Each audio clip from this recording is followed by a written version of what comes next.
So as an overarching theme for today, first of all, I want you to know that I'm not wearing a helmet just so that we can connect a little bit better and I'm standing still. But for you, when you're doing these exercises, protective gear is always important and you should always wear a helmet when skating.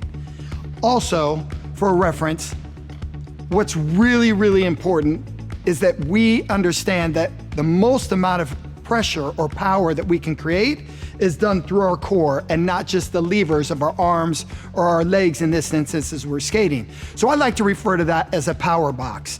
And our power box can move. In other words, if I'm standing this high up in the air, my power box is only going to be this far, maybe 6 inches. But as I squat and get deeper, well, now my power box becomes greater. It goes from being 6 inches here where I was standing, and now it's all the way out here. But what do I mean by a power box? Well, what I mean is once my foot or my point that I'm gonna deliver this pressure to the floor, that contact point, once it gets outside of the pressure of my body, and now it's just relying on the power of my limbs or my lever, you can still get power there, but it's not as efficient. So in other words, we're gonna use that space outside the power box when we're sprinting or when we need to accelerate.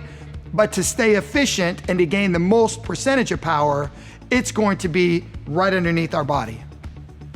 To give you an example of a power box, imagine that you were going to strike something with your arm. If you were gonna punch something and you were only gonna start here and go to there, your amount of force delivered would be minimal.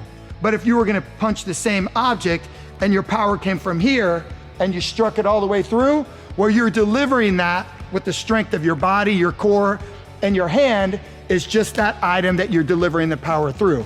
In the same way, when we skate, if we just push here, we can gain some power, but it's very minimal. But when we can deliver that power straight from our core, straight from our body, all the way through the ground and out, well, now we're getting efficient and strong power.